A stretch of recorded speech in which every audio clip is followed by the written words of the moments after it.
Hello, and welcome to In the Red, the U.S. failure to deliver on a promise of racial equality, hosted by SDSN USA. My name is Caroline Fox. I'm the head of the U.S. chapter of the UN Sustainable Development Solutions Network, known as SDSN USA. We're so proud to be presenting this project to you today, and I'm eternally grateful to the speakers and panelists for taking the time to share their expertise and work with us.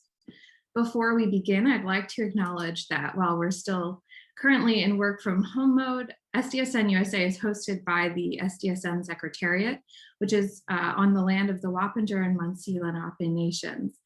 I believe that Sonia is posting a link in the chat, and if you'd like, you're welcome to look up the territory of your place of work or institution and share an acknowledgement of that land in the chat. I also need to mention just a couple of housekeeping items. The format of this session will be an overview of the project and data presented by Elena Lynch, followed by a moderated discussion with Dr. Helen Bond and our panelists. We'll then open up for an informal question and answer session with audience members. Please do feel free to post questions in the Q&A box at any time, and they'll be addressed during that portion of the event. Feel free to use the chat for general comments, information, and messages. So with that out of the way, I'm pleased to welcome SDSN USA President Professor Jeffrey Sachs to say a few words about this project and today's event. Professor Sachs is someone who needs little introduction. He's a world-renowned Columbia University professor of economics, a senior UN advisor, an author, and recipient of the 2015 Blue Planet Prize, to name just a few of the many incredible roles he has. We're honored to have Professor Sachs as a chair of the SDSN USA network and grateful he is able to join us today. Over to you. Caroline, thank you so much. And colleagues, thank you so much for joining together for the launch and discussion of In the Red, the US failure to deliver on a promise of racial equality. Special thanks to Elena Lynch and to Helen Bond, who have led this effort wonderfully, and also to President Wayne Frederick, who will speak in just a moment, president of Howard University, a great leader and partner of SDSN, and a tremendous promoter of racial justice and sustainable development in the United States and globally. Let me say a word about the Sustainable Development Goals, which are the basis for the measurements in this new report. The SDGs were adopted by all 193 UN member states in September 2015. They serve four crucial purposes. First, they are the commitment globally, I'd say the recommitment and the re-upping of the Universal Declaration of Human Rights, which is recognized in Agenda 2030, which launches the SDGs, where it says that we emphasize the responsibility of all states in conformity with the Charter of the United Nations and the Universal Declaration of Human Rights to respect, protect, and promote human rights and fundamental freedoms for all, without distinction of any kind as to race, color, sex, language, religion, political or other opinion, national or social origin, property, birth, disability, or other status. Second, they are goals. They are time-bound goals that we are to meet. And one of those goals, let me quote, is goal number 10 on reducing inequalities. So in goal 10, it says, and I quote 10.2, by 2030, empower and promote the social, economic, and political inclusion of all, irrespective of age, sex, disability, race, ethnicity, origin, religion, or economic or other status. Or as the UN says, leave no one behind. The third point is that these are metrics. We are to measure systematically the achievement of these human rights, these economic rights. So in target 17.18, it says that all countries are to increase significantly the availability of high quality, timely, and reliable data disaggregated by income, gender, age, race, ethnicity, migratory status, disability, geographic location, and other characteristics relevant in national contexts. That's what we are doing in this report. We are disaggregating by race and ethnicity across the United States, following the guideposts of the SDG target 17.18. The final purpose of the SDGs is a scorecard, because we need a report card. How are we doing in order to up our game and hold ourselves and our government and governments around the world accountable? And so today's report is not only analytical in the sense of understanding where we stand with the SDGs. It's not only presenting a set of important metrics that are disaggregated by state and by race and ethnicity. It is also a report card, and not the kind that we need right now. The US has failed to deliver on the promise of racial equality to this point. We have a president and an administration determined, I believe, to do so. This report should help to spur the kinds of actions that are needed. Thank you so much to all colleagues, and let me turn it back over to you, Caroline, to introduce President Frederick.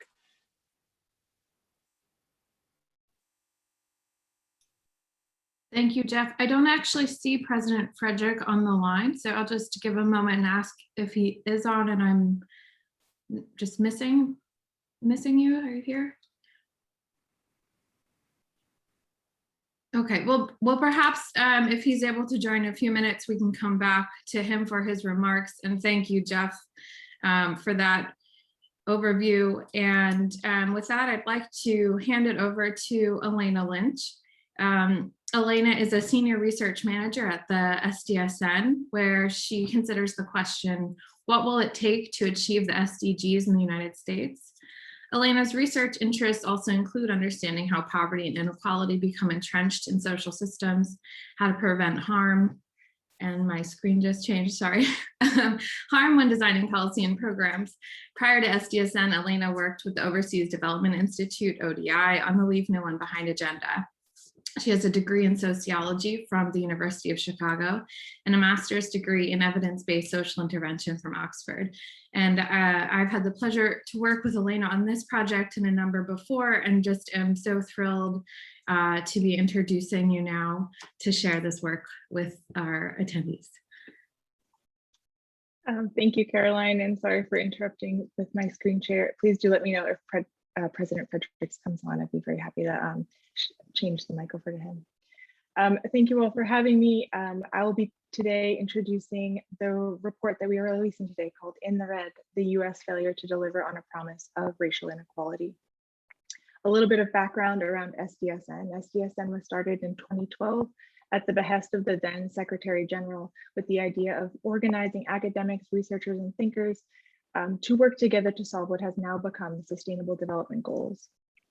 SDSN since then has now expanded to over 40 national and regional networks that include 1,400 worldwide members.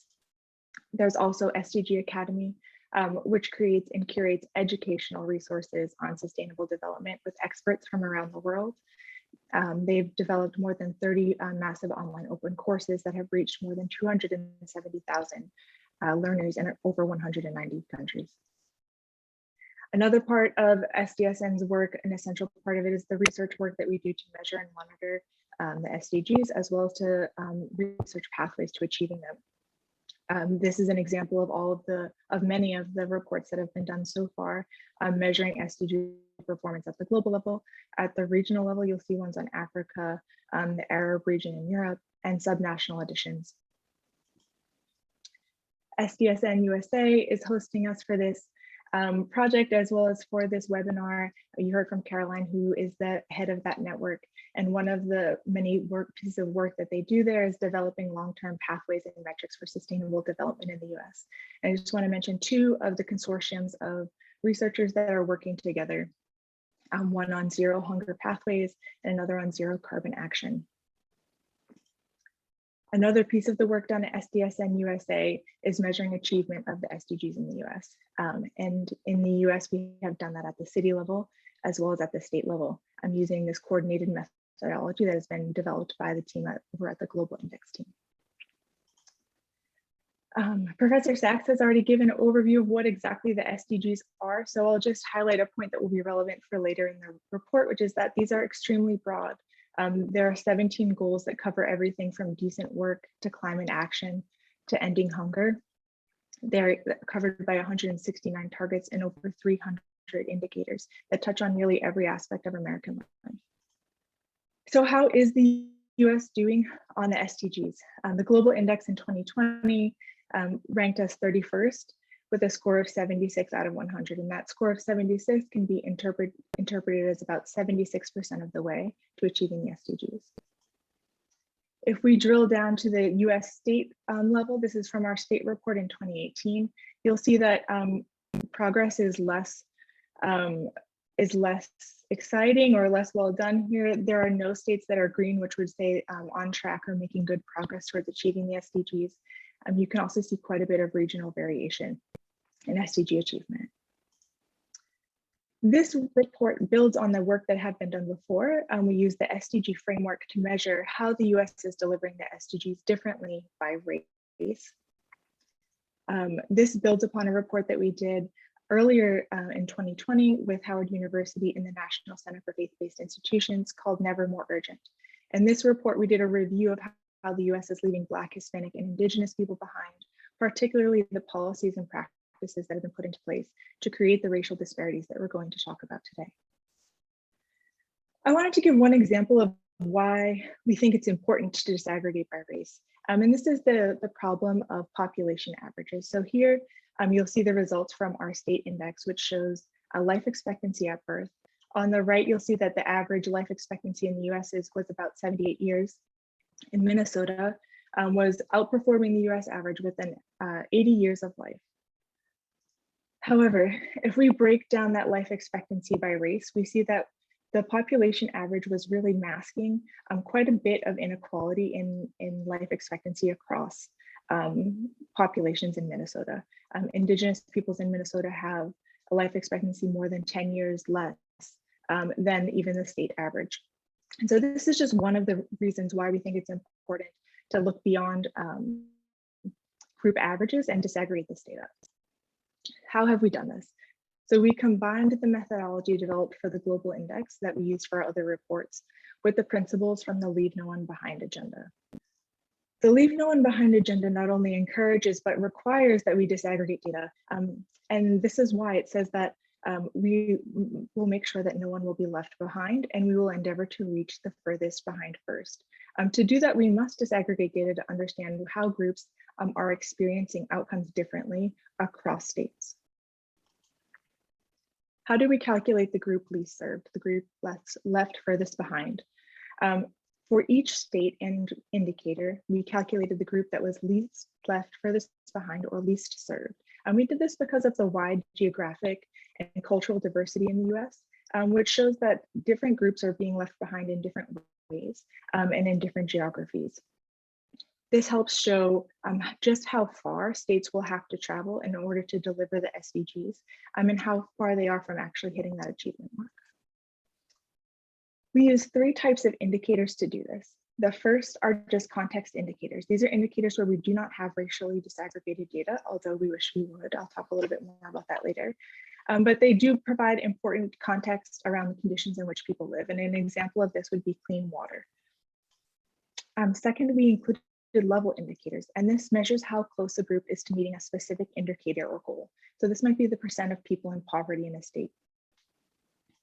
And third, we used relative indicators, how differently the state delivers indicators to groups when compared with white people. An example of this might be how many more times people of color are exposed to pollution than white people. Here's an overview of some of the topics that we used, those 3 types of indicators measured. And here I want to emphasize the broadness of the SDGs. We have things from life expectancy to affordability of energy to greenhouse gas emissions to police violence. And because the SDGs are so broad, they provide a system to understand inequality that extends beyond any one topic area, and instead allows us to see the patterns that emerge across areas. And this can help paint a picture, we think, of systemic inequality. This is one of the first known attempts to use the frame of the SDGs to analyze systemic racism in the US. Here's some of what we found. So if we look at just the level indicators and the context indicators, we see how states are delivering the SDGs. Here you can see a great variation across groups, where a pattern emerges where white groups receive the SDGs at a rate much higher than other groups, for example, Black or Indigenous groups. On the top left, you see the least served group, which shows red all the way across. Here we measure inequality, so how differently groups SDGs are delivered, and where inequality is the highest across states. You can see, for example, for the Black community, inequality is much higher across the Rust Belt and in the South. And for Indigenous communities, inequality is much higher in the Plain states. If you again look at the least served community up in the top left corner, you see that there's quite a bit of inequality across all states.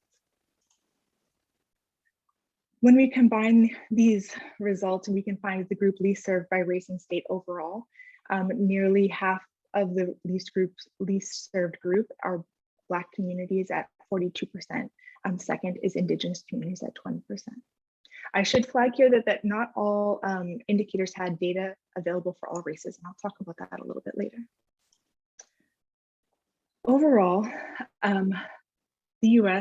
the picture of how the US is delivering the SDGs to the least served racial community is quite red, hence the title of our report. These results are quite dramatic. If we look at them, I know it's quite small, but on the left hand, you'll see the states, and across the top, you'll see the different goals. The average of goal 1, no poverty, was a score of 0.6 out of 100. Similarly, the average score for goal 16 was an average score of 6 out of 100. A key finding is that across a broad set of measures, on average, the US states deliver resources and services approximately 3 times better to white communities than they do to the community least served. Here's an example of what that can look like. On the left, you'll see each of these blocks represents a community in a state. These communities are color-coded. Left of this graph, it shows life expectancy. So on the left hand of the graph is lower life expectancy, and on the right hand of the graph is higher life expectancy. And you can see that the blocks representing the Black and Indigenous communities are clustered to the left of the graph. Similarly, incarceration rates. The orange dots at the top of the graph show incarceration rates for Black communities, and at the bottom of the graph show incarceration rates for white and Hispanic communities. The disparities are extremely clear. Finally, one last example, which is one that is particularly chilling for me, is the child poverty rate by race and state. Here you'll see quite a bit of racial inequality, with Black and Hispanic children being most likely to be in poverty, clustered at the top of the graph, with rates that range from 40% all the way up to more than 80% of children in poverty. I think here it's important to highlight, though, that even in the best case scenario, 20% of children are in poverty. In fact, US nationally, 40% of children are in poverty. And of the children that are in poverty, 30% of them are white children, with more than 9 million white children being in poverty. And I think this is important to highlight because the Leave No One Behind agenda is not meant to pit communities against each other, but rather to remind us how much everyone has to gain by building and advocating for sustainable communities that serve all. I want to now turn to the last finding of the report, which is maybe the invisible finding of the missing data. Here you can see for the indicators we did have, there was extremely uneven information available by racial group. So for Native Hawaiian and Pacific Islander, we only had information for 24 of the indicators out of the 80.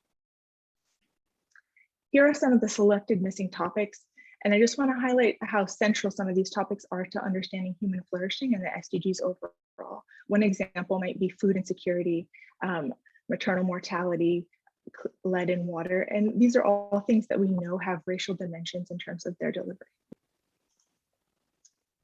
A last piece I want to mention is about the quality of the data that we have. So the census creates main census categories, one of which is called other races.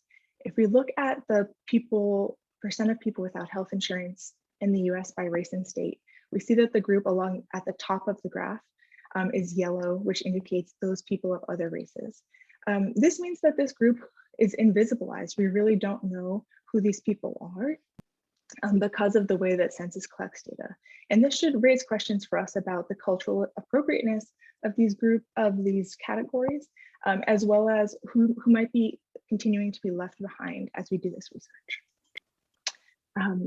More, better racially disaggregated data is essential, and it should be done in collaboration with the communities that are being least left behind, because we know that historically, data collection has sometimes left into increased surveillance.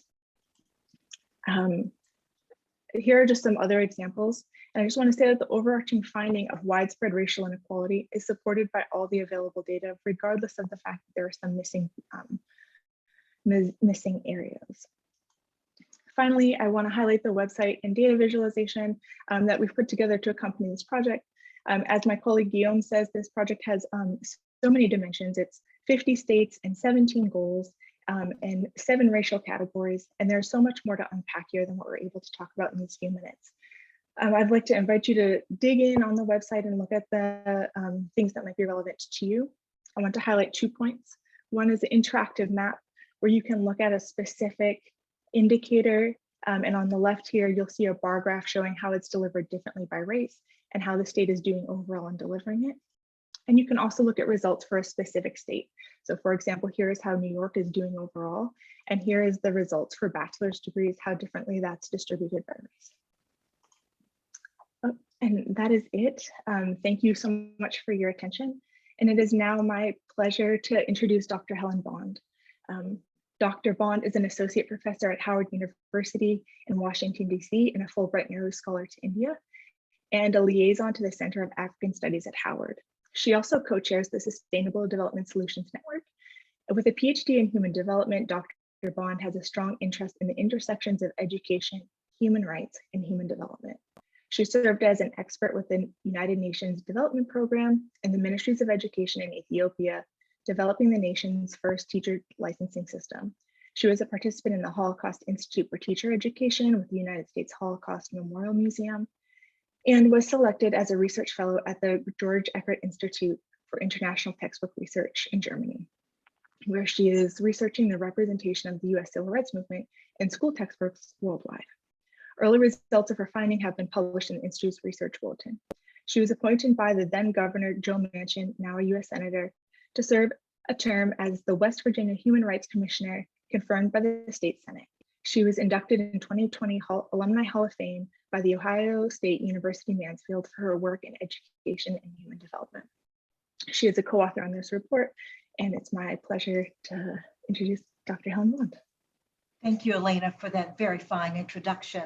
I will pause now, and I'm going to hand the microphone back to Carolyn to introduce President Wayne Frederick, who has joined us for some brief remarks. So thank you, President Frederick. Thanks for that kind opportunity. And Carolyn, I don't want you to, I'm sorry to interrupt you. I don't want you to introduce me since I'm jumping in the middle here. I am the 17th president here at Howard University. I work for Dr. Bond, and I'm here to tell you that I am extremely grateful for the work that you're doing. These issues around the census, the data that you will see around racial equality are extremely important issues. I actually just got off the phone with George Floyd's lawyers because of something that we want to do here at Howard to memorialize his name. these sacrifices of human life are ultimately at the tip of the spear. And a lot of these things that you're discussing today are cumulative impacts that chip away at the humanity of so many members and so many citizens of our country. So the work that you do at the end of the day is as important to a George Floyd as it is important to all the young people in our country every single day. And so while we may talk about this in the aggregate, and we may have solutions to problems in the aggregate, I want to commend all of you for the work that you're doing every day that helps amplify the humanity of those who otherwise don't have a voice. You're giving voice to them and voice in a clarion call to hold our country accountable. But that accountability starts with each of us and each of our institutions and participating in a wholesome fashion. So again, I want to thank you for the work that you're doing, and I'm going to sit back and listen in as I listen to that last presentation, and I'm already intrigued by things that I've seen that I think could potentially be areas to apply solutions. So thank you very much again for having me. And Dr. Bunn, I thank you for all that you do. And certainly, Dr. Sachs, I appreciate your involvement and really seeking and getting Howard to be involved in the Sustainable Development Solutions Network. So thank you very much. President Frederick, we're grateful to you, really grateful. Our joint team has produced a fantastic report. So I'm very proud also. And I know we're going to hear Helen now. Thank you, President Frederick, for your service and your great leadership at Howard University, your service on the Leadership Council. And thank you, Professor Dr. Jeffrey Sachs, for working with us and leading this team at SDSN and all of its components. We're going to turn now to our panel. I will be introducing three of the panelists, reading their bios, and then we'll start with speaker one, which will be Judith Idu-Saltis. Our distinguished panel is Judith Idu-Saltis, CEO of Caswell Capital Partners. She is Chief Executive of Caswell Capital Partners, LLC, a financial and investment advisory firm specializing in the African diaspora, as well as CEO of its U.S. affiliate, Caswell Communications, better known as CASCOM, a private investment company.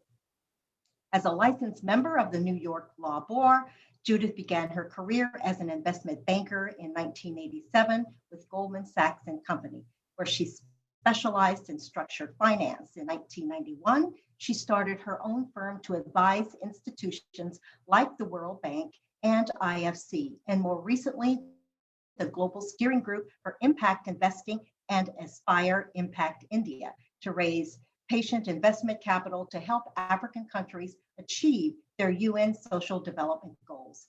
Thanks for joining us, Mrs. Idu-Saltis. Our speaker two, Dr. Michael McAfee, President and CEO of PolicyLink. Dr. McAfee is President and CEO of PolicyLink and formerly acted as inaugural director of the Promised Neighborhoods Institute at PolicyLink. Before joining PolicyLink, Michael served as Senior Community Planning and Development Representative in the Chicago Regional Office of the U.S. Department of Housing and Urban Development. And before that, served as the Director of Community Leadership for the Greater Kansas City Community Foundation and affiliated trust. Michael's commitment to the needs of people of color and those living in poverty extends to his work on the boards of Bridge Housing, Independent Sector, North Lawndale Employment Network, One Degree, and Sweet Beginnings, LLC, each of which is committed to creating opportunity for those among the 100 million economically insecure people in America. Speaker three, Gerald Torres, Professor of Environmental Justice and Professor of Law at Yale. He is former president of the Association of American Law Schools and has taught at Stanford Law School and at Harvard Law School, where he served as the Oneida Nation Visiting Professor of Law. Professor Torres served as counsel to the Attorney General on environmental matters and Indian affairs at the U.S. Department of Justice and has served on the board of the Environmental Law Institute. the EPA's National Environment Justice Advisory Council, and the National Petroleum Council. He is board chair of Earth Day Network and founding chairman of the Advancement Project, the leading civil rights advocacy organization in the country. He is also a trustee of the Natural Resources Defense Council, has served as a consultant to the United Nations on environmental matters, and is a life member of the American Law Institute and the Council on Foreign Relations. Let's give a silent applause to a very distinguished panel. They will be presenting today. They're going to give us their reactions to the report, to the data, as well as a little bit more about what they do and how it intersects with racial and ethnic equality. So we will get started with our speaker number one. Let's give our full attention to Judith Idu Saltis. Judith. Thank you very much, Dr. Bond. Very grateful to you and the organizers. And since President Wayne Frederick is on the call, I have to give a special shout out to Howard University, because my mother is originally from Charleston, South Carolina, and I'm sitting here in Charleston right now. My late father, Jude Adu, was originally from Ghana, West Africa, and my parents met at Howard University. My father was at the medical school. My mother was an undergrad, and my wife Julia Saltis is from Bermuda, and her father was at Howard around the same time my parents were there. So I want to just acknowledge the role that Howard has played in our particular global African family. As I sit here in Charleston. I trained as a lawyer, did investment banking as was stated before, and I mention that because I think it's important about how we look at some of these issues, how we define what our goals are, how we look at trends, and how we anticipate the future, which is of particular interest to me. And so one of the things that I noticed is we talked about some of the trends and patterns from the work that you all have been doing, which again, I commend all of those of you who are really doing this and very important work, looking at the role of the SDGs in the United States. I've been doing similar work in Africa in particular, specifically in Ghana. The Minister of Finance is an old friend of mine. We've known each other from high school days.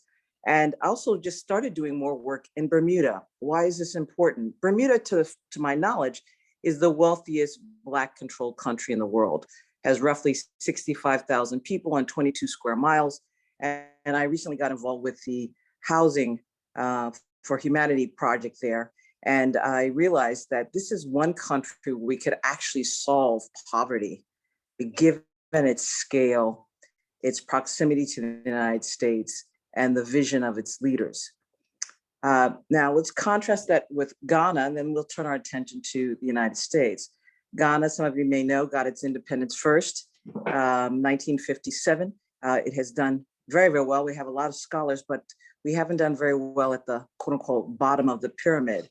But the government has been very serious and actually links its budget to addressing SDG goals. That's the first, or among the first of the countries that do it. So not just spending generally, but literally looking at line items and how they specifically address the government's goals as it relates to the United Nations Social Development Goals. That may be instructive for us as we look at the United States. So what did I notice? Before I dig in, I'll just mention how we do what we do as investors. I look and I say to myself, I have $1, for example, and I can invest it anywhere. I can invest it in Charleston, in Accra, in Hamilton, Bermuda, in New Orleans, pick a place, anywhere we like. What we're normally trying to do is find out where we get the greatest impact in the shortest amount of time with the least amount of risk. How do we maximize the dollar? It's a discipline that can be useful when we look at even social development. Why? I think over time, you all, academics and experts, know what works in education, what works in healthcare, what works in housing. And what I found as we look around the world is not that we don't know what works, is that we don't actually focus on doing what works. So I'm not sure if that's an issue of commitment, incentives, what exactly, biases. I'm not sure, and I'm looking forward to having this conversation with all of you. But it is interesting to note that we do know what works. And I have a very good friend from my days. I went to Rutgers undergrad before going on to Harvard for law school. And one of my classmates, David Banks, some of you may have heard of him, is an educator out of New York. And he said something to me the other day. He said that he decided there was a report that the worst performing schools were basically in, not surprisingly, Black and brown neighborhoods, but really 7 zip codes. And so what he decided to do was to invest his time and efforts and everything he knew in addressing the needs of those 7 zip codes. And that was very instructive to me. And of course, he's done very, very well with that kind of focus. And by the way, he focuses on boys, which is another lens that we may want to address. But he looks at boys in particular, because that population in those 7 zip codes, of course, or not of course, but will not surprise many of you that it over delivers prison inmates. So if you wanted to look at what zip codes do you have the greatest number of Black and brown prison inmates, it also happens to be the worst places for schools. And so some of these issues obviously are interrelated. And so as an investor, as a social investor, as somebody interested in impact, specifically in outcomes, one of the things I'm really interested in is, okay, how do we maximize the value of every single dollar spent in the US budget, for example, since we're focusing on the US. So if we know we're going to spend the money anyway, either we invest in schools or we invest in prisons. You know, technically we're doing both, but to suboptimal effect. So if we in fact had the discipline as investors, since we believe in capitalism, many of us as a founding principle of the United States, that's another thing that may be worthy of debate. How would we use our capital more intelligently if we were so inclined? And the goal would be to see how we would restructure how we spend so as to maximize the impact of every additional dollar. Full stop. So if we combine this knowledge of poor education with over-indexing with prisons, the prison population, and we look at things like poverty, and we understand, I think there are many academics that have noted that if one of our forebears, and we're talking about Black and brown people now for a moment, kept land, had land, somehow we managed to produce, even if we can't have money, if we have land, we have an asset called land, we find a way to educate our children and to overperform in certain spaces. So the importance of that 40 acres and a mule is not a small thing. And of course, we see this in developing countries like Africa, this notion of family land, land being held by generations, the inability to hold land for more than 99 years. How does a group of people ensure the success of its future? And a lot of it is tied to owning an asset, which, as far as I know, is the only way to create wealth. Whether it's land, an idea, owning an asset is fundamental to wealth creation. So how do we, what do we do with all of this? I know I'm running out of time, so I'm just going to give you some quick summaries and then I'll turn over to others and we can dig in a little bit more.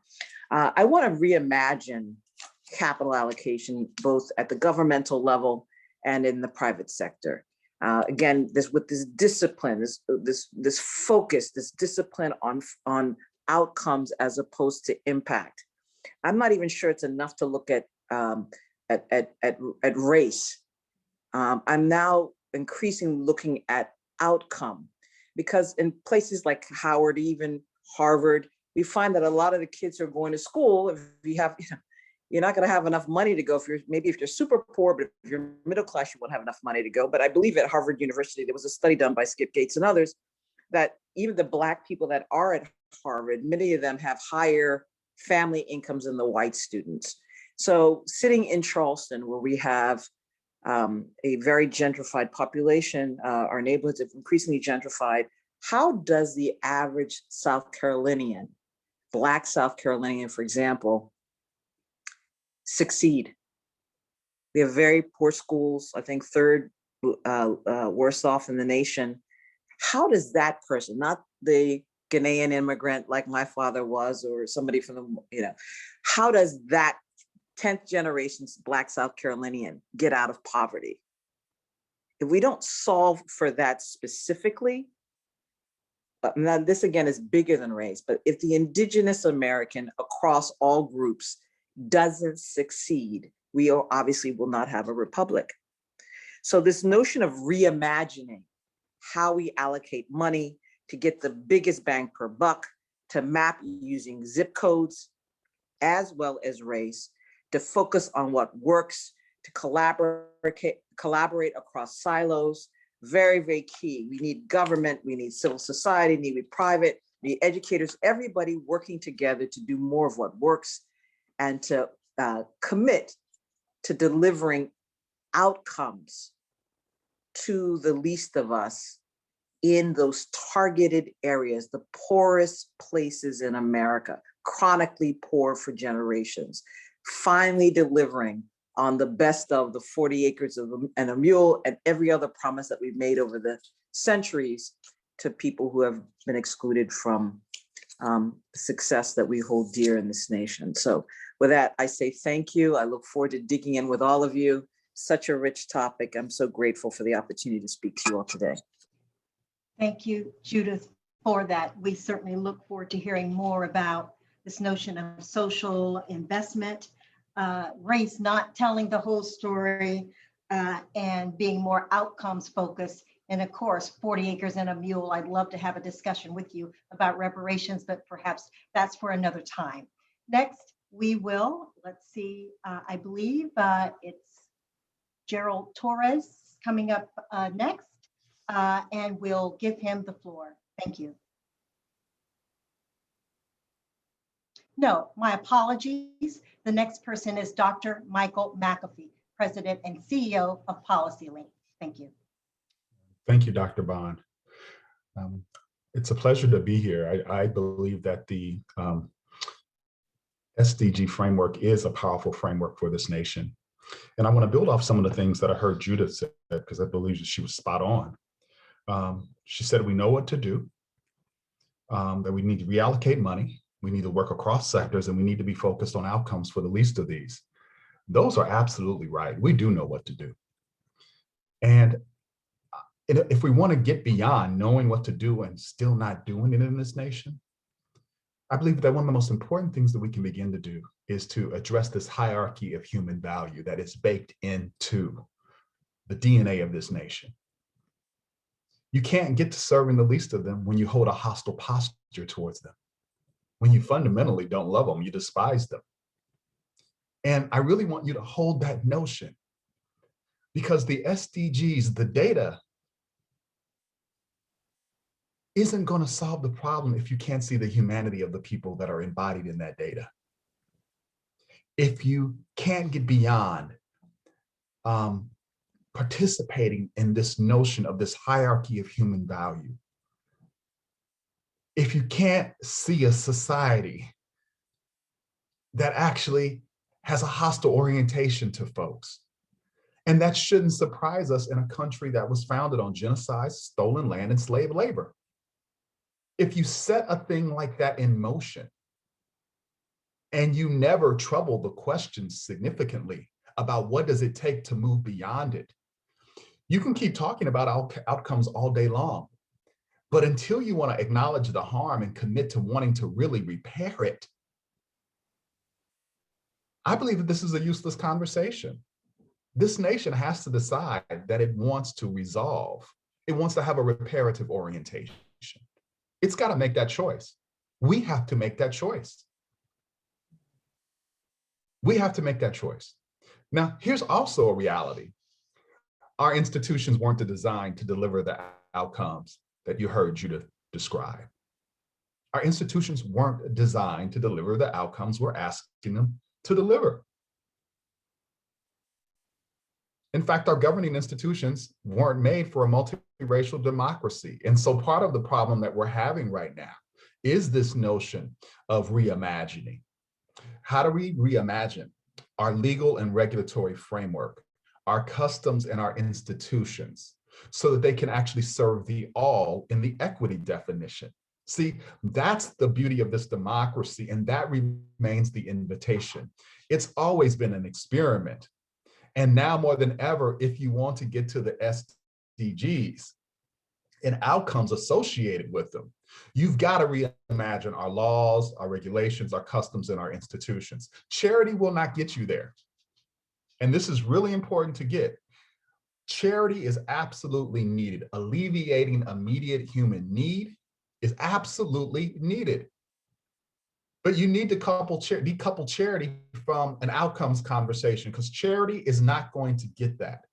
And one of the most important things we learned about Promise Neighborhoods, while yes, you need really good programs like Promise Neighborhoods, which is how I came to PolicyLink, to help President Obama secure that as a permanently federally authorized program. It's insufficient, because yes, we can get children a medical home. Yes, we can improve their academic proficiency. But if we still choose to poison them with poor water infrastructure or poor housing infrastructure, what's the point?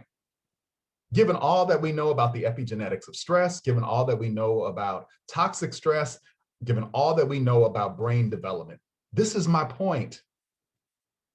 Charity can't overcome the enabling conditions that support poor outcomes in this nation. That is a design challenge, and it was an intentional design challenge. And that is the tension in this nation right now. It chooses to try to use charity as a strategy for a design problem. And the design problem is waiting for us. You know, I'm often, the 40 acres and the mule is such an important point. You know, everybody wants to talk about the racial wealth gap right now. You know, the racial wealth gap is a perfect design problem. You know, the white middle class was based off of the GI Bill. It was based off of FHA. It was based off allowing folks to have access to prime real estate. So how do you close a racial wealth gap when you've given people technically a 400-year head start? But if you just want to go back to the 50s and 60s, just go back to that. You've given people that much of a head start. You're not going to solve that with charity.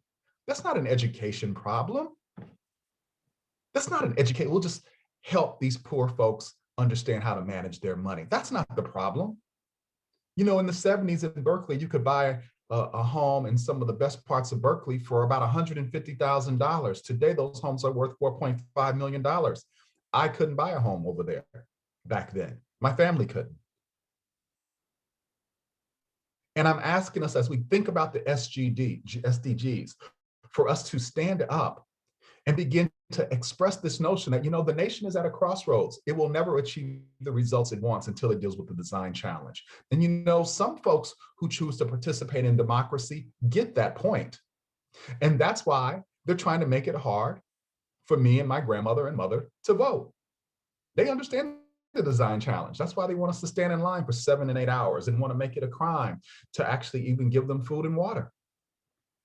See, some folks in this nation choose to fully participate in this democracy, to shape it, to shape its laws, its regulations, and its institutions to serve their interest. Our job must be the same.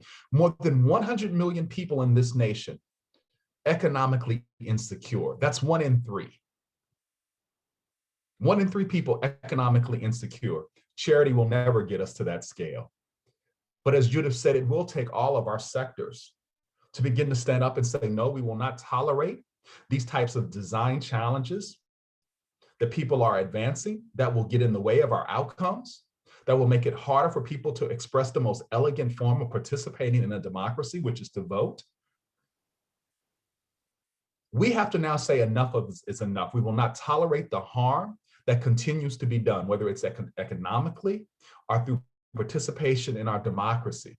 So what I want you to begin to think about is this.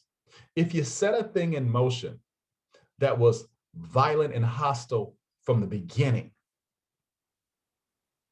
how do you evolve into a new possibility? How do you hold the radical imagination to imagine institutions who don't see Black people as threats, who don't see our Indigenous brothers and sisters as threats? You're not going to get to the outcomes until we do. So what I'm asking you to think as I close here is to think about, how is that hierarchy of human value running through your institution? How is that hierarchy of human value running through how you see this data? Is your institution actually worthy to exist in this moment? Not because you built a good brand, not because you have great leadership, but because you're willing to do what this moment requires. This is a redesign moment. This is a reimagining moment. This is not a moment to just keep putting data out and saying, ain't it awful? This is a moment for us to step into our power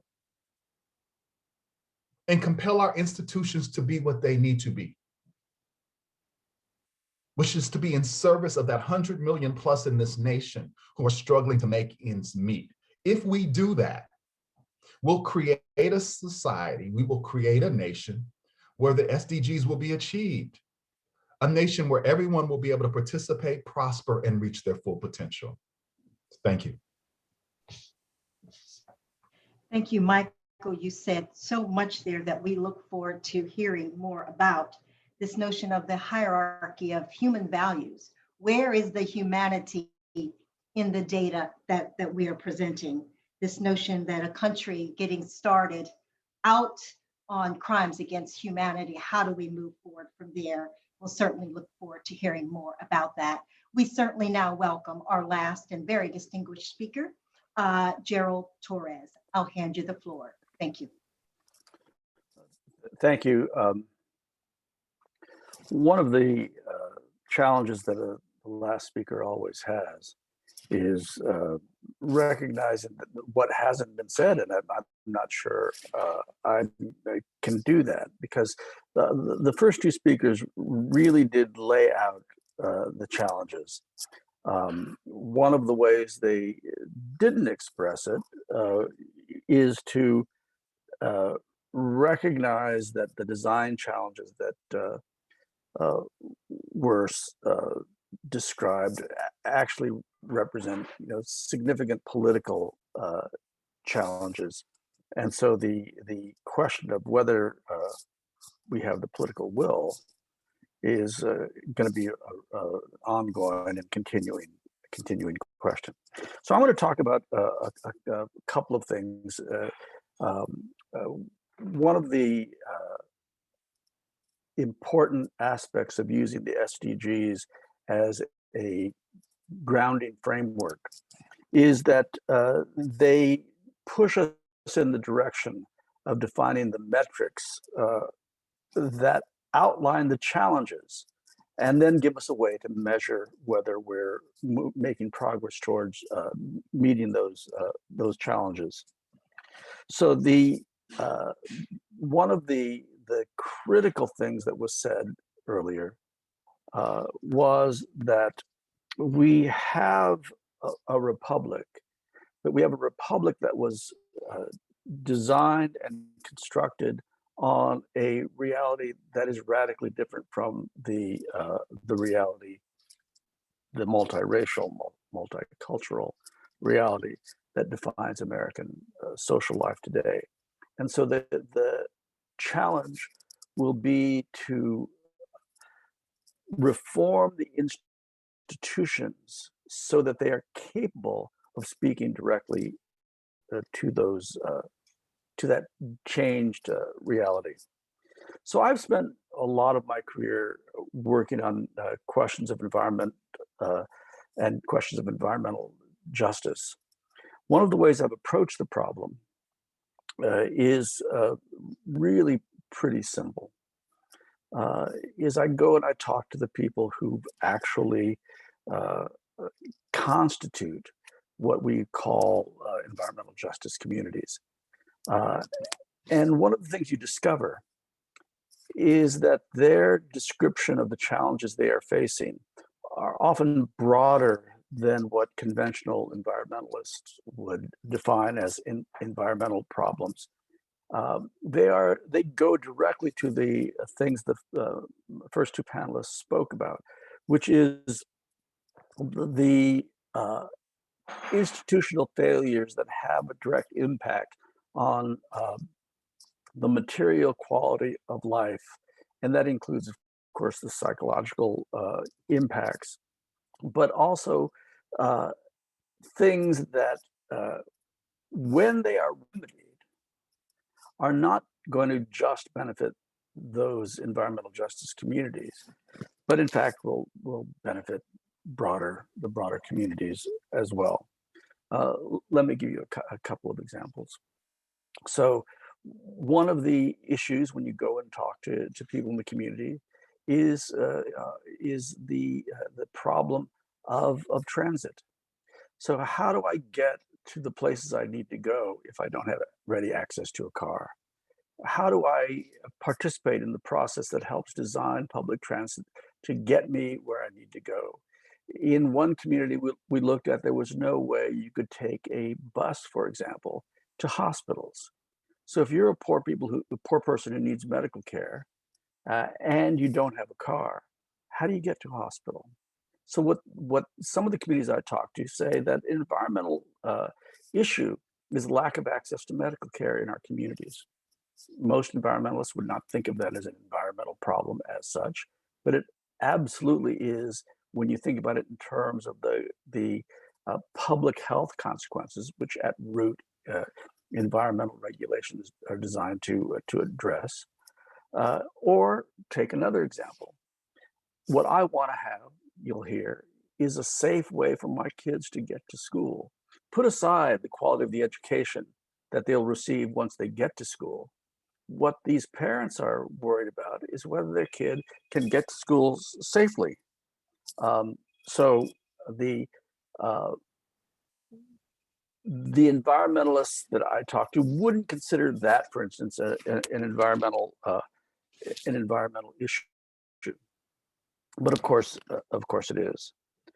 So that when we think about how to address environmental problems, one way I've always asked people to think about it is we have data that we can build backwards from. So we have morbidity and mortality data. What we need to do is to track that back to the sources of the harm.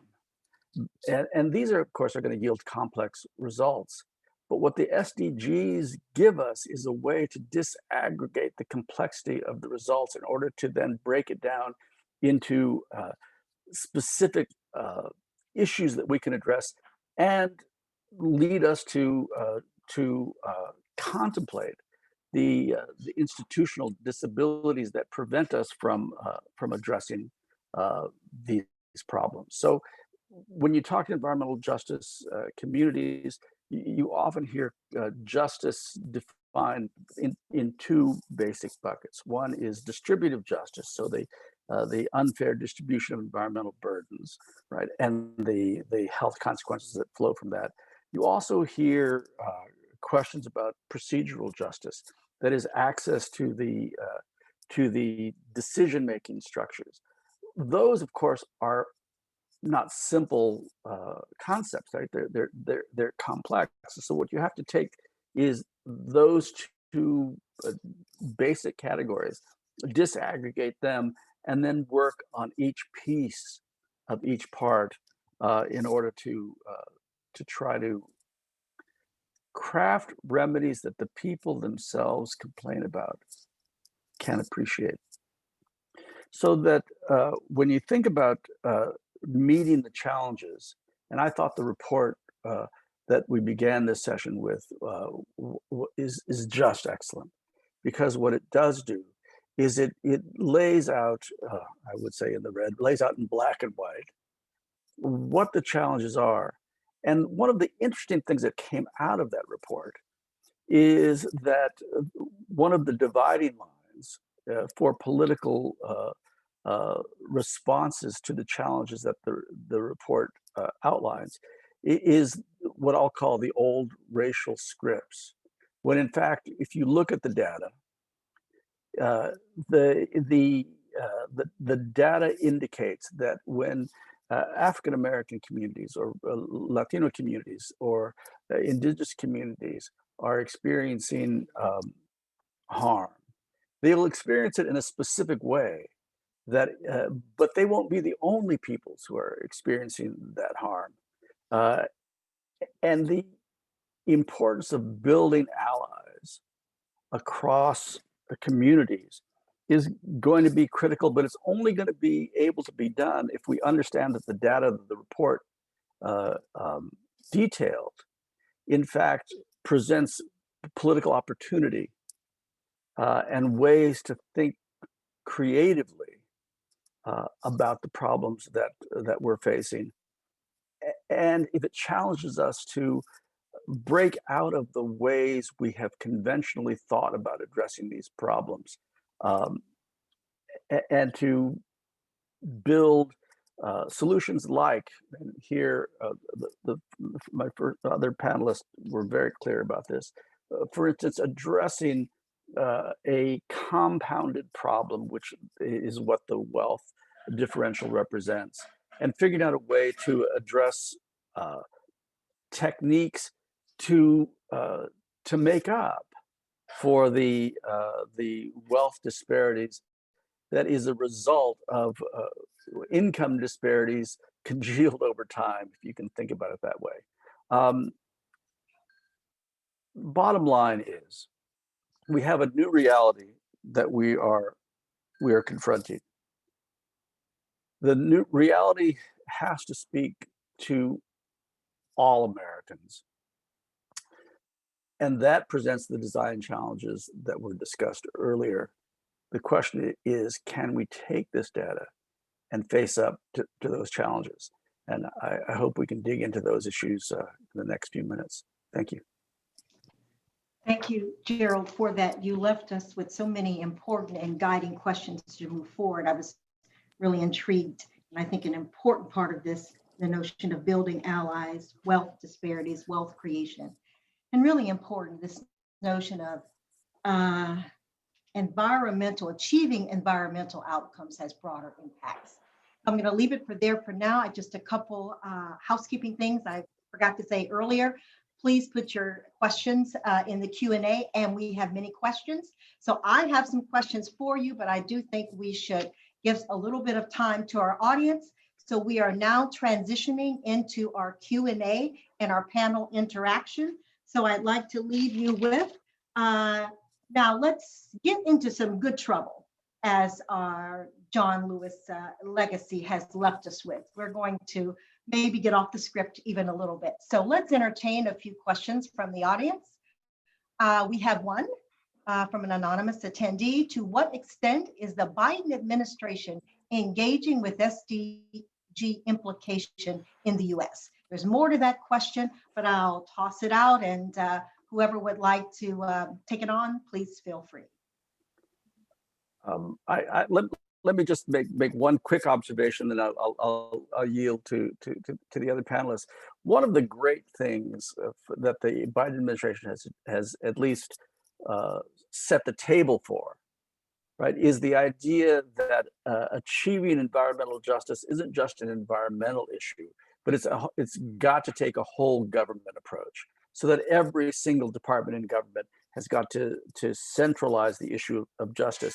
And I have to say, for somebody who's worked in environmental justice a long time, hearing the President of the United States use the words environmental justice suggested to me that the social movement that produced this activity has finally gotten at least to the place where the national politicians are having to confront this. So that's what I guess that's what I would say.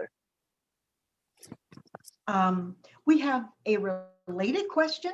In light of President Biden's executive order to address data collection at the federal level, can you identify the states that have been leading the way in collecting disaggregated data? I might address that to Michael. Thank you. We did some of the data actually in this report is from PolicyLink and an associated organization that you work with. So if you'd like to maybe address that. I'll give you a good example. I think California is doing a really good job in some instances. One of them is related around COVID, where it created an actual metric to say we will not just open up using, really aggregated data that masks so much.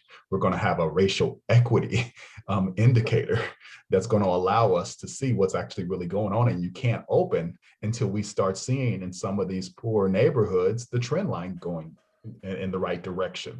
And so that was a really good practical example in a pandemic where the state of California focused on equity, began to use data in a very different way to say, you know what, we're not going to open up just by using aggregated data that masks so much. We're going to make sure that those folks that we talked about, that Judith was describing, that they are coming, that we're going to deal with them as well, and that they've got to be made whole before we can open. Okay, very good. A number of other questions, but I want to, there's particular one I think Judith would be really the person to ask. The impact of the dollar. The question is, how can we possibly donate the dollar to the right people, drawing on your notion of social investment? Right. Great question, and thank you for it and the opportunity. And again, I'm just grateful to be on this panel because I'm learning so much from the speakers and all of you. So this is a joy for me. I hope we can do it again soon. And we talk about design challenges. Let's talk about a design challenge for investment, not even donation.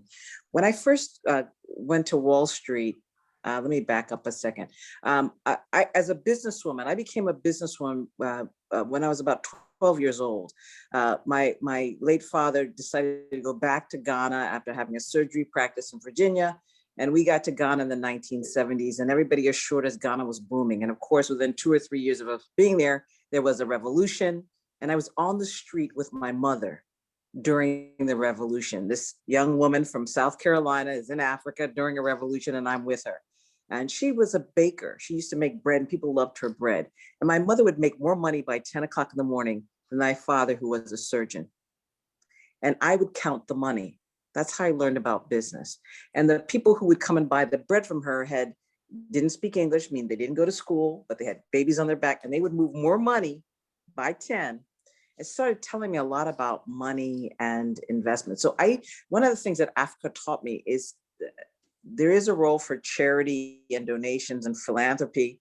I think that point has been made before, no question about it. But I think there's a really strong role for investment and the rigor and discipline of investment. Very specific, because Africa, like many places, if you get sloppy or emotional, you're going to lose money. And if you lose money, you can't help people. So the thing has to be sustainable in order for it to touch as many lives as possible. And so one of the things that Africa taught me as a young woman, and I lived in Ghana from age 12 to 17, and it changed my life from being a brat in Virginia to, carrying buckets of water in boarding school in Ghana. It literally changed my life. One, it made me not fear hard work. And we used to read by candlelight because electricity, of course, wasn't always working. And some of these, at the time, I saw them as indignities. How did I get from, the suburbs of Virginia, to like, I'm toting water. The reason why the average immigrant can outpace the average American is that ability to tote water, read by do whatever it takes to get to the end result. We find this in all immigrant communities. It makes a difference. And so what I'm saying about how do we not donate a dollar, but invest the dollar to its highest and best use. Why? Because if we can invest it and we can multiply it, instead of getting, again, this notion of I got a dollar, I can invest in Charleston, in New York, and Accra, anywhere in the world, where do I get the greatest bang per buck? I've got to get the greatest bang, because even if I want to give it away, I have to maximize it first. And so the discipline is finding trends. That's why your data is so important. What's happening on the ground? And the more specificity you can get, the more money you can make. So what parts of the states, and I looked at the states that were the top 10 and the bottom 10. And I was first wondering, okay, you know, Hawaii, okay, cool, 1.4 million people. I was interested in population. Does the population make a difference to the success of that country, that state in delivering on the SDGs? Oregon has 4 million people, Idaho 1.7, Vermont 624,000, Maine 1.3, New Hampshire 1.3, Washington State 7.6 million people. You know, I was looking at that, you know, just so they're not super small. You know, Vermont makes sense at 623,000 people. Then you could change, you know, the state. But the people at the bottom, there were some laggards in there that were surprising to me. Pennsylvania at the bottom for child poverty, by the way. And that then leads me to 2 or 3 quick thoughts. Why have the top 10 worked? What are they doing specifically? What are the drivers that they are doing, that they're moving to literally make a difference? For whether it's not, don't take the smallest state, throw out the smallest, throw out the biggest. Look at the mass middle. Why are those states succeeding? Success always leaves clues. How would we then replicate those things that work? Of course, we have to adapt them to the specific conditions in other states, but how would we replicate the basics, right? And the same thing at the bottom, you know, Illinois, West Virginia, Indiana. Wow, okay. So then let's go to our thing about why, you know, failure leaves clues too. And then let's then look at zip codes, not looking at overall states, but let's see, could we find the poorest places and figure out what's missing? And the reason why I like the child poverty piece, and I'll land there, this issue of maximizing the dollar, even if it relates to child poverty, is a reason that Gerald and Michael kind of alluded to. The politics of wording.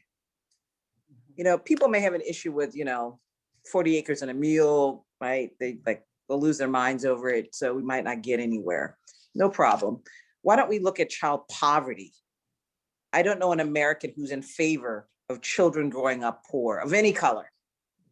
So that may be, and this is, I don't know, those of you who do this for a living can tell me, are those the words, child poverty? If we were trying to address, forget about everybody else. Your uncles made bad decisions, your mama did that, well, okay, no problem. Child poverty, you're 3, okay? How do we solve for you, okay? That I wanna put that on the table as a design channel, as Michael talks about, Gerald talks about. How would we impact that child, the baby that people insist must be born, right? Very good, no problem. How do we ensure that child doesn't grow up poor? And so I'm gonna place that there, and I'm just gonna add this tiny little bit and then I'll stop speaking. The reason why I'm focused on children so much is because Africa is so young. We got 1 billion Africans, half of which are under the age of 19. And they'll double in population. The African will be 1 out of 3 people in about 30 years. So how are you gonna feed, educate, house, find jobs for all those kids? If you don't solve it, you'll have something that looks like the Middle East. And in fact, it'll make the Middle East look like Sunday. So these issues are real. So addressing child poverty anywhere in the world, especially in the United States, especially in places like Africa, very, very important. And I'm guessing, to be tested by our friends on this call, that might be a place to start to look at how would we design for success. Now, I just want to say this last thing, and I promise I'll stop, because an educator taught me this. She said, Judith, people donate books all the time to Africa. They're books in storehouses. So let's say I tick the box called impacting education, part of the SDG. But if I don't focus on outcome, that is delivering an educated, fit for purpose African, the book that you donated is useless to me. So she said, forget about impact. Forget about the books. Did you or did you not deliver a fit for purpose human that has skills that are marketable, that can feed that person? Yes or no? That's what we should all be focusing on. And that rigorous detail and discipline for me was very helpful. So I offer that here. Thank you. Thank you. Thank you, Judith. Gerald. I wanted to add some. Judith's points were, very well taken. Michael's challenge that we need to, face design challenges. I want to give you one example that speaks to it. So, Texas, when Ann Richards was governor, was ranked near the bottom in math education. And so what her program began, and what then Governor Bush followed, was to change the way teachers would be rewarded. So if you reward, they had to take tests, so everybody's taking the standard test, but rather rewarding schools or teachers on the highest scores you got in that school, you reward them for the highest low score. So you create an incentive for the schools and the teachers to raise the bottom, right? Raising the bottom means that you're getting a more broadly math educated student body. That's a design issue. That's just a design issue, right? That's what we need. That's the way we need to think about these things. Okay, we had quite a few other questions around policy, but I wanted to, and I think when I asked you for some closing remarks, we can sort of maybe pull that question into one. I do want to remind you, as well as the viewing audience, that we do have a report. The website has gone live today. And on that report, speaking of being a teacher and Judith referring to that, Michael's design problem, I characterized it in terms as an educator would. If you looked at the composite scores for all SDGs, across the country, basically most or all would receive an F. It's really in an F range. And so it's really very, very powerful. So I want to bring that to the attention so people can link into the report and to read that.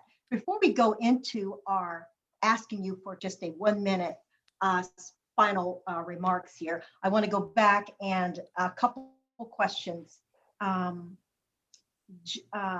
that person asked, and I think it's a very salient question, a very large percentage of the country is very uncomfortable addressing the differences that the so-called myths of our founding fathers started out with. And now the challenges, the very notion of this report, the challenges really goes against our perceived understanding of the past. What kind of catharsis is needed? Or do we need a catharsis? Or is it just a design problem? We have about a minute. That's kind of a large question there. I think what we need is what this report embodies. We need folks to start leading in the right way. Whiteness just doesn't have to be centered. We don't have to center it. Oppressive whiteness does not need to be centered. We can tell our own stories. The data tells the story, and we need to be bold enough to start talking about them. We can talk about our own people. We don't need permission to do that. I get most frustrated because when you think about equity, it's taken us 20 years to get equity to be ubiquitous, because so many folks who said they were of goodwill couldn't say Black people, couldn't say Indigenous people, couldn't say poor people. So the reality is you're starting to see it happen now. You're seeing leaders who are just committed to doing the work.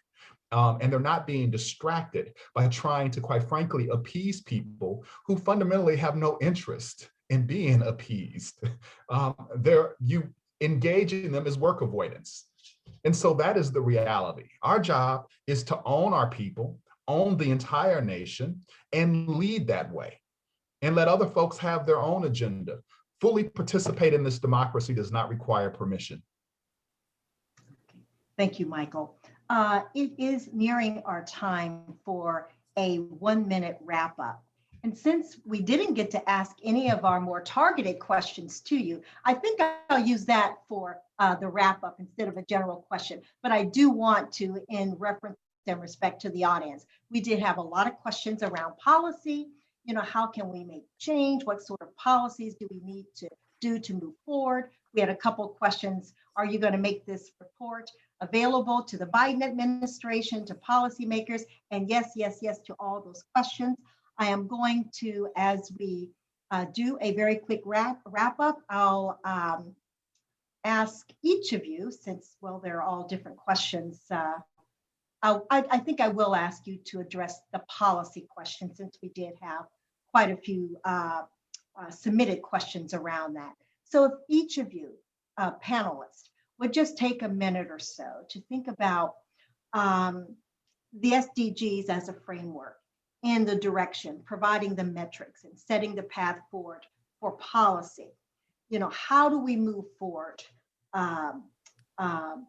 with this information? We had a lot of questions around that. So what would be one thing that you might see, or one strategy that you might suggest or offer to our listening audience today on how we move forward with this data, with this information, and with your expertise in your specific areas? What might be one thing and way that we can take action, or one suggestion that you might have for us? If you'll take a minute or two to do that, we'd be very grateful. Thank you. And we'll start with Judith. You're on mute, Judith. You're on mute. Thank you so much. I'm grateful for the opportunity. I think one policy piece for me, I'm not a policy maker, would be to test what comes out of any administration, whether here or elsewhere, to see, are we hitting the poorest of the poor with what just came out of whatever department? So it's in the Department of Education or housing or whatever. How are we helping? Let's take housing quickly. How are we helping the average American, the poorest American, own in some way, shape, or form equity in a house, even if it's a housing project? How do we go from where we are to where we say we want to be? And does your policy literally deliver it? Yes or no? So I think this notion of tying the SDGs to specific budget lines so that you get beyond the rhetoric or the white papers to measurable impact. How many humans went from renting to being part owners and sharers in any appreciation in the, we don't get the 40 acres and a mule, we don't want to focus on that. There are 1,000 ways to do this. How do we creatively determine how money that gets allocated by our government, state and local, as well as federal, deliver specific, measurable improvement in the financial condition of the poorest of the poor, full stop. That for me would be a game changer. Get out of the fog to the specific, how many humans, how much money, by when? That to me, that specificity. And I think leveraging one of the points that Gerald mentioned, rewarding people for bringing up the bottom is a brilliant solution and part of some of these design moonshot thinking that we need to do. But thank you all, very grateful for the time. Thank you, Judith. And we'll go to Michael and then to Gerald. Yeah, I would say there's a couple of things that I think are really important. The first would be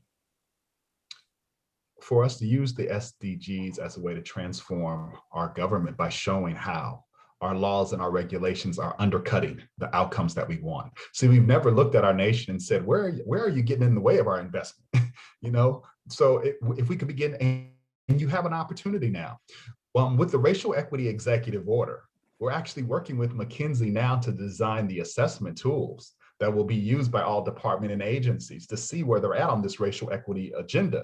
So if we could begin to see our governing institutions and say, where are they really doing really well and where can we accelerate it? And where are they undercutting us on our desire to achieve these SDG goals? That's one. If we could begin to hold entire populations, like Congressmember Presley with the federal jobs guarantee, our job has to see policy being able to deal with entire populations. That's how we get to scale. And the last thing I would say here is while government is important, I mean, while corporations are important, civil society is important, government is our scaling vehicle. And we've got to keep that centered and not want to shy away from it. Government is our scaling vehicle. And so those are three things that I would offer up. Thank you, Michael. Gerald? Yeah, I'll be brief and just provide one way to think about this, right? When you look at the data and you look at it disaggregated in the way the report presents it, and we have many scripts that you know, in turn that lead us to deal with race in various ways. I'm going to offer one, which is race actually serves as a good diagnostic tool. And let me tell you this: if it's you take this report and you say, you know, what's not working for Black people, because chances are good it's not working for other people too, right? And when you then take that second step and say, okay, who else is it working for? Those are your allies. Those are your allies. And then when you solve to the problems of those people, and say, you know, the institutions that are disserving Black people are probably disserving others, and let's figure what those disservices are, and let's remedy those, right? And build the allies across society to take up that challenge. Thank you, Gerald. I didn't have time, but one of the questions that I had posed for you, you had written a book with Lonnie Guinier about the canary in the coal mine. And so that's how I'm interpreting those remarks. Absolutely. Okay, very good.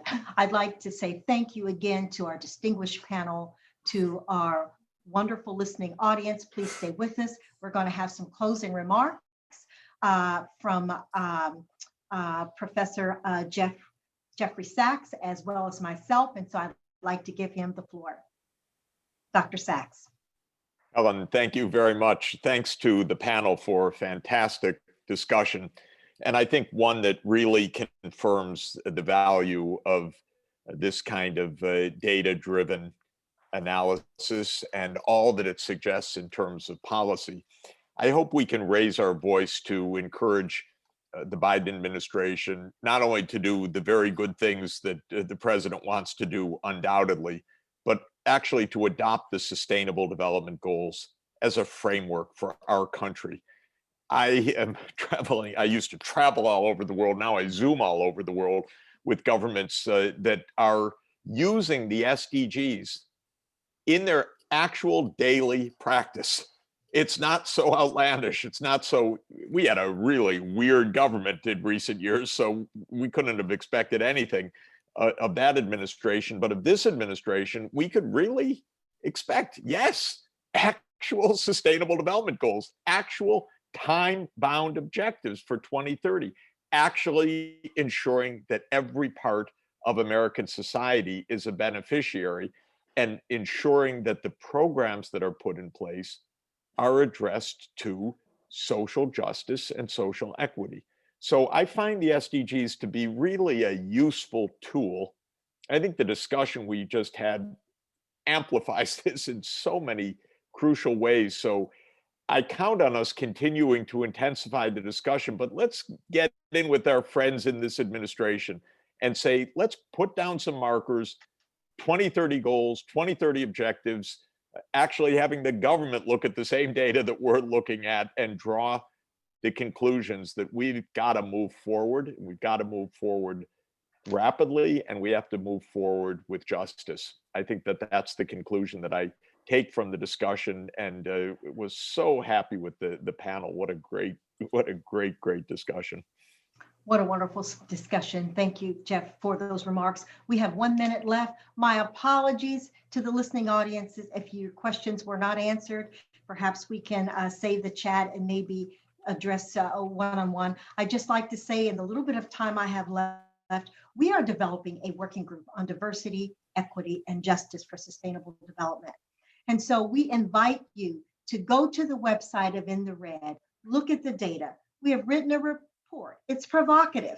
And so we want you to read it, because the nation has received a grade card of an F for many of those composite SDG factors. We'd like to leave you with the words of Dr. Martin Luther King, his notion of the blank check, his notion of the Poor People's Campaign, in which we all work together in solidarity to fight poverty, which one is the great injustices of all time.